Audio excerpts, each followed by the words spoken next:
got you. My name is Gerald, and I'm Roberto Mendoza. okay. And what we're going to talk about, we're both with Liberated Lens, and we want to give our listeners an understanding of what a filmmaker goes through when they create a script. Okay? So let's start off with your creation. Okay? I think personally, it's kind of timely, man. I don't understand, but we got to get somebody that takes some interest in this, because your script is about an Iraq veteran that is experiencing some degree of, well, to be honest, psychological PTSD. Yeah, okay, there you go. PTSD, suffering. He's a sufferer. And he's alienated from his own folks. That's the part that hurts, when you see that he's having so much difficulty relating to people that care about him. Because I know, like my family, we got limits on that stuff. You get to acting up too bad, well, you got to go. You know what I'm saying? But the folks are actually, as you developed your characters, they don't all respond in the same way. Some are quite supportive. Others are angry, not angry enough to leave the ribs, but they angry. And, the story then goes on. We don't want to tell people the whole story because you won't want to see it. What made you, first of all, listen, when did you start working with film in terms of your life? Way back in the 60s, the mid-60s in New York City. Okay. I was basically homeless, and I needed a job and a place to stay. And someone said, oh, there's this filmmaker. He teaches 16 millimeter film production, and he needs an assistant. So I went to see him, and he was on West 11th, and he said, well, I can pay you $20 a week. I can feed you, and you can sleep in the studio until 9 a.m. And I said, okay, because I didn't have much alternatives. And also I was interested in what he was doing. So I originally came to New York City because I wanted to be a writer. And I thought all writers go to New York City or Paris if they can afford it. I couldn't. So I'd never thought about being a filmmaker. But when I started assisting him, I really enjoyed the process. It wasn't just writing, but it was also working with actors. It was working with fine equipment. It was working with writing, the screenplay. So it was an all-around art that I really liked. So you got a real chance to look at it from every angle, it seems, from Yeah. what you're saying. Yeah. So I had a girlfriend who was one of the students, and we and another guy, a Palestinian guy, we started our own company, and we started teaching 16 millimeter film production. After how long? After only about 3-4 months. Why you crazy as hell? Well, we were young. 3-4 months, you felt you had picked up enough to actually Yes. start doing it on your own and teaching others to do Yeah, I thought it. Where so. did you get your equipment from? Hell, you got to have some equipment. My girlfriend bought a Bolex camera and a tripod, and the Palestinian guy, he worked for a month or so to save money to buy a projector. And that was our basic equipment. And then we bought these cheap little editing things, which back in those days were just 2 reels and a little thing that looked like an old-time Macintosh, where you looked at the screen. And you wound it, and then you cut it and pasted it together. Right. That was the old days of, filmmaking. Yeah, now, what you're talking about, let's make sure we don't lose the millennials. See, today, you press your little button, everything digitized, whoop, whoop, whoop. But back in the day when he's talking, you actually, when you made a film, there was a physical thing. And I know, trying to do it, in the ghetto, we used to burn holes in the films all the time. So you had to take the film apart, cut it, and then we call it splicing it. Yeah. Right? Yeah. Same thing. Yeah. Okay, go ahead. Yeah. And then I wanted to make a documentary of my tribe in Oklahoma. So my girlfriend and I went to Oklahoma City. We got hired by this this modern arts gallery and started working there. But she got fired. The director didn't like her, so we went to San Francisco, and we joined San Francisco Newsreel. This is about 1969. Wow, no, slow down here. Yeah. Would you take a minute? People need to know what newsreel. Well, the reason I know about newsreel is because they did a number of works on the Black Panthers that have become historic. Yeah. Unfortunately, these are some of the only really well done films about the Black Panthers in the 60s. Yep. So go ahead, tell us more about this particular, company. Name of the company? Well, it was a group like Liberated Lens to a certain extent. It was just a collective of young filmmakers. When I got there, they were working on a film about the San Francisco State strike led by the Third World Liberation Front. Right. And we also went to political education classes led by one of the Panthers. And I remember when we first came there to their office in the Mission District in San Francisco, they said, well, you can't join Newsreel unless you believe in armed struggle. Uh-oh. Wait a minute. Slow down now. You understand? Uh-oh. So we looked at each other and they said, do we believe in armed struggle? And we said, yeah, we do. So they let us in. And Lucky you didn't wind up in that damn SLA or some old crazy stuff. But all right, go ahead. But anyway, I made a documentary on the Pitt River Indians, 16 millimeter, during that period also. I was in Alcatraz. I met Richard Oakes, one of the leaders of Alcatraz occupation. Then he went up to the Pitt River tribe up in Northern California, and we worked with them trying to help them reclaim their land from PG&E. We all got arrested, but we still managed to make this film. Did you get arrested as a journalist? Were you actually cranking away and then they arrested you? No, I was Did you really join the group? There was a filmmaker who was a white guy who was filming, and he didn't get arrested. Okay. He had a press pass. I don't think we had one, and we were asleep when the police came. It came like 4 in the morning. All right. So we didn't have time to get our equipment. So we ended up in jail. He didn't. But they released us after a day, and then we finished the film, and unfortunately it got lost in the mail, and then the company went bankrupt, and it was only like last week that I found out that the surviving print of the film was in London, of all places. Some company had acquired it some way, and I'm trying to get it back from them. I haven't heard back from them yet, but I sent them the original contract with American Documentary Films, and hopefully they'll send it back to me. Did they acknowledge that you contacted? Yes, they did. All right, so you get it. And anyway, then after that, there was a long period where I didn't do very many films because I lived on a small reservation by the Canadian border in Maine. And I didn't get back into making films until the 80s. And then it was like VHS, tape, tape films. And I just did mainly short documentaries about different subjects, like a run from a reservation to the Mount Katahdin. Then I got divorced and I moved to Portland, Maine, and made some films there. I went to a school there where there were some film classes, which I took. Hold on, now these are, when you're talking about Oregon, Portland, Oregon. No, Portland, Maine. Oh, so you're still on the East Coast. Yeah. Sorry, go ahead.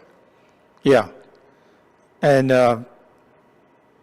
then jumping a little forward, I got a job at the Channel 5 public access TV station in Portland, where I learned how to do Final Cut Pro 7.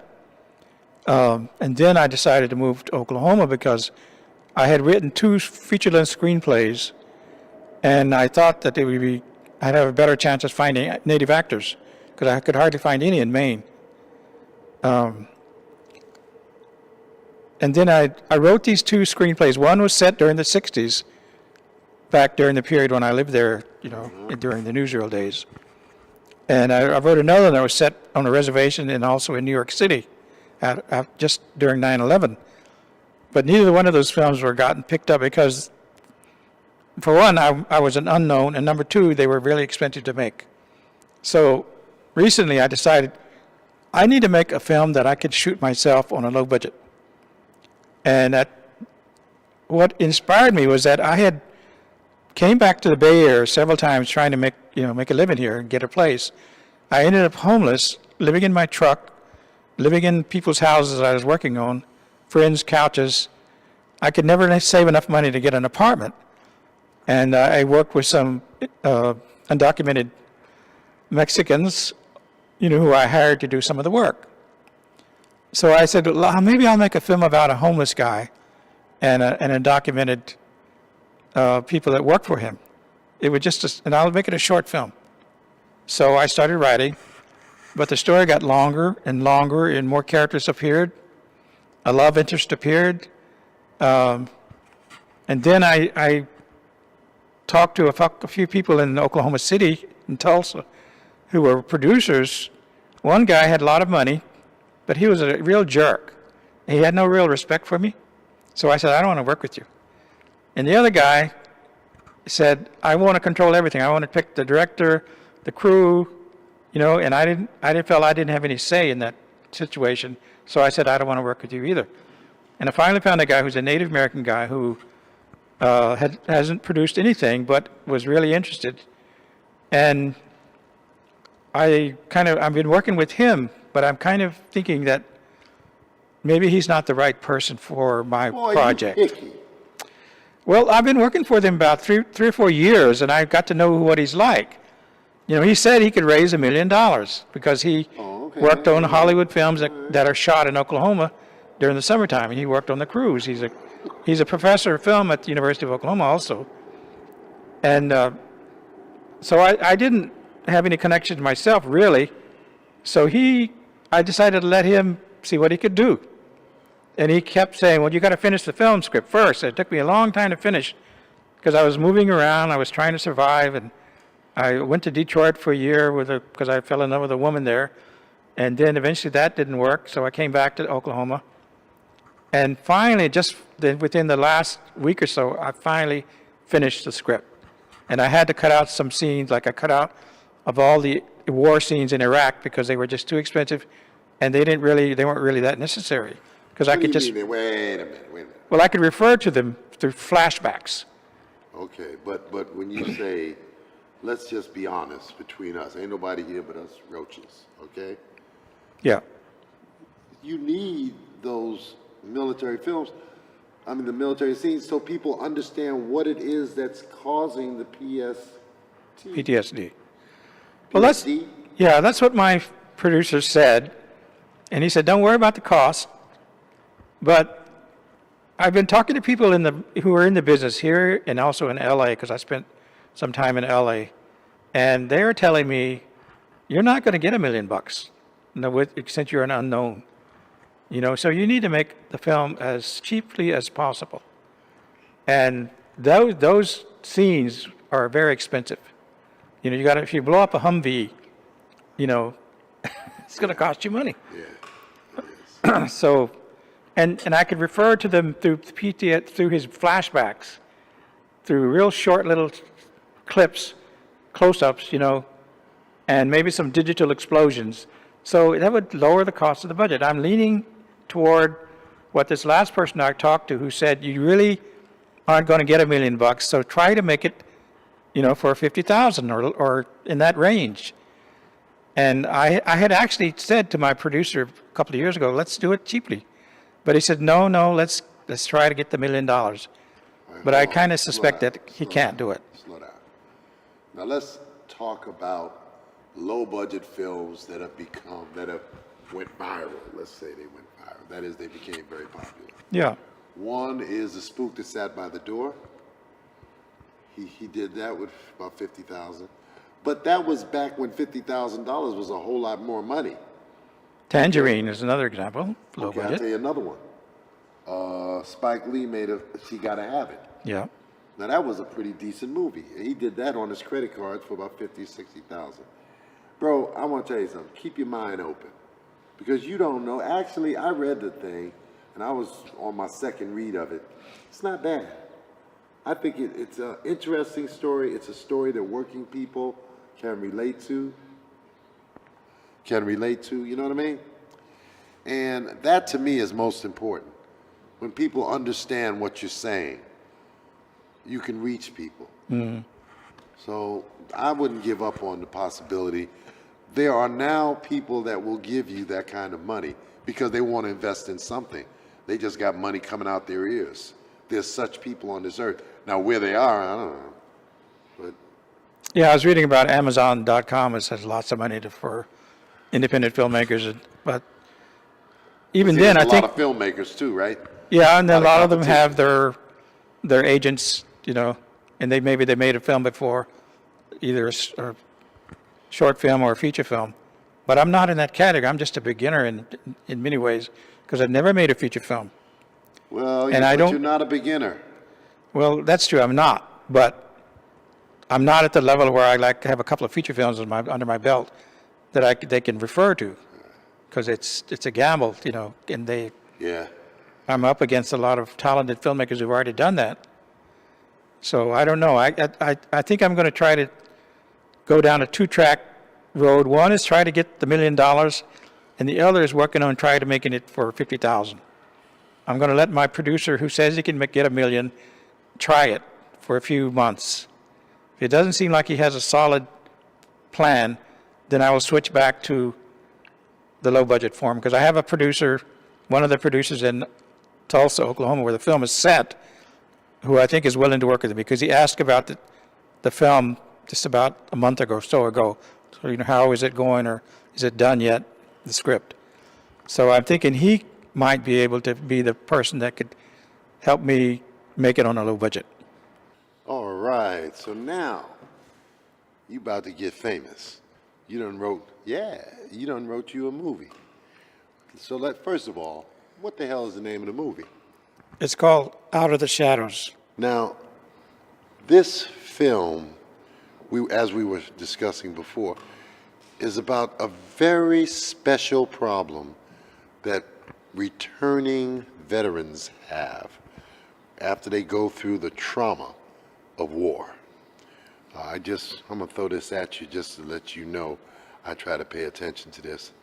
I was trying to study this matter in preparation for our discussion, and they telling me that 20 veterans commit suicide every day. That's right. Oh, that's not right. That's bad. Yep. That's bad, bruh. That's Yeah. bad. Especially, I know from my own experience, my family went to World War II, but they were harboring, as most working people were, the illusion that it was a good war. And so you kind of come back with a different feeling. But right after that, the Korean War, and then the Vietnam War, and then now we see this in Afghanistan and Iraq. It's just going down, down, down, down. It just thinking about it depresses you. So you can imagine people who are there. Does your film cover? I know we cover the product of a veteran going to, in this case, Iraq, and he returns with what you call, say it again, PTSD, PTSD. post-traumatic stress syndrome. Very good. This is a mental affliction. All right? Yeah. Okay, so here we are. Wow. This is a relevant film, actually, because this is exactly what's going on.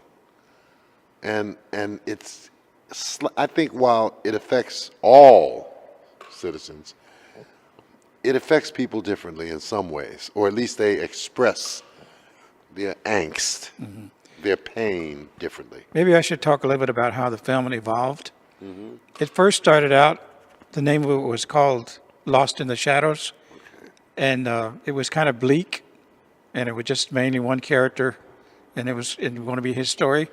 But as I kept writing it, new characters would appear, and also I was reading a little bit of Peter Bratt's comments about making his film and relating to the hero's journey. And usually in those scenarios, there's a mentor. So I said, this is missing a mentor. So I added a mentor based loosely on myself, an older guy. And that changed the dynamic in many ways because the mentor tries to get the main character to go on a journey, to go on a life-changing journey. And at first he doesn't want to. He's tired. He's alone. He's isolated.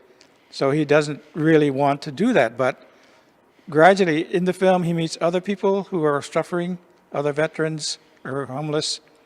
And then he also meets this woman who's a professor, but she's having her own problems. She's losing her house. She's also undocumented. You don't know that right away, but she is. And she gets found out that she's going to lose her job. So they start to relate to each other. They fall in love. But also he starts having other homeless veterans who help him, like in this fight against some of these neo-Nazis. And he asks him to help him be doing his carpentry work. So he's kind of like getting out of his isolation. He's beginning to see through the class that he joins with his mentor that there is a revolutionary movement developing all over the world, not just in the United States, but all over the world, that he can become a part of, even though he's in the middle of the Bible Belt, in Oklahoma. So he has to go through these changes, and he has to learn, and he has to reach out, and he has to also do some healing. And there's one scene where he does actually go to a counselor, and he's able to let his heart break, so to speak. So those are the changes that he has to go through. And toward the end, they form a revolutionary movement. They start a community garden outside of town, based loosely on the camps that were based loosely on the idea of behind the Standing Rock events, where they had a camp where thousands of people came. And actually, there's 2 camps in Oklahoma that were inspired by Standing Rock and the Osceola camps. You talking about today? Yes, they exist today. So this is a very current. This film is dealing with some current social problems. Yes. All right, go ahead.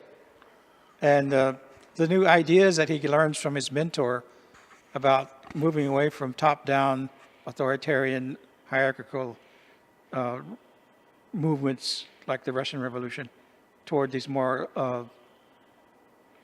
what they call horizontal leadership. Everybody has a say. Everybody can be part of the revolution. You don't have to be the industrial working class, but you can even be homeless. And he learned some of this from his mentor in the books that his mentor was talking about.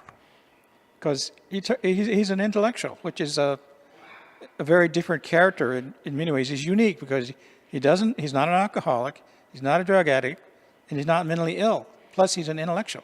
You don't see those kind of characters playing homeless people in movies. No. So that's what makes it unique. But you can see that he's troubled. Oh, yeah. My reading of it, you can see he's really not happy, not a happy camper. Yeah.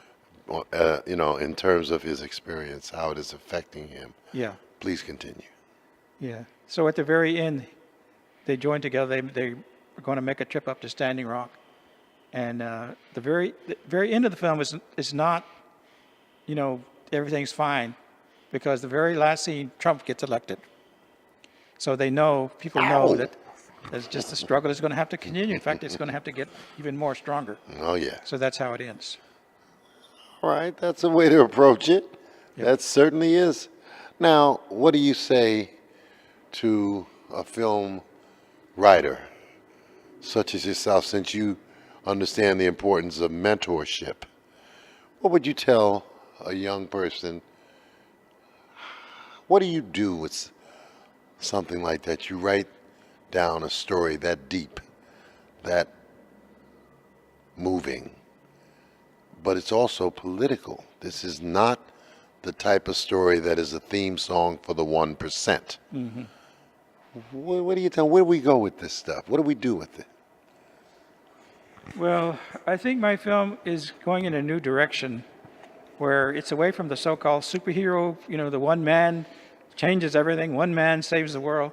That's just totally unrealistic, and that's what the capitalist system feeds us through our movies. You can be the superhero, you can be Wonder Woman, and you'll save everybody, save the whole world. And to me, we need movies where the theme is we have to get together if we're going to make changes, or even just to save this one country. We have to work together as a movement, not as individuals, because they're always pushing individualism, which is one of their values. That's a fact. Yeah, And by the way, it doesn't work. that's true. That's. And they know that. That's why they keep pushing it. Well, you're gonna make me say the truth now. What about? I think they even recognizing it a little bit with the Justice League. The Justice League is out there, so they even the superheroes is cleaking up. That's true. Yeah, I had noticed that too. But I'm talking about ordinary people who don't have any real superpowers, so to speak, other than new ideas and new values that they're operating on, as opposed to capitalist values. So I'm hoping that this will resonate with the younger generation. And that I was reading an article about all Oscar movies had to be relevant to what's going on now. And my film talks about Trump. It talks about the alt-right, which is the neo-Nazi people. It talks about homeless people. It talks about people with PTSD. It talks about undocumented immigrants. All of these themes are relevant. Veterans. And homelessness, all relevant to what's happening now in this country. That's good. So I'm hoping that it's kind of riding the zeitgeist, so to speak. All right. And if people would like to help in some way, they can contact me through my email address. It's quetzalhombre, QUETZALHOMBRE @gmail.com. All right. And I will answer all emails. And if people want to help on the project, that's the way to get a hold of me. All right. You're reaching out now. Yep. All right. Well, that's good. Do you have anything else to share with us right now? I think this film is really unique, and if you want to be on the ground floor of this new type of filmmaking, contact me, because I think we can make a difference in filmmaking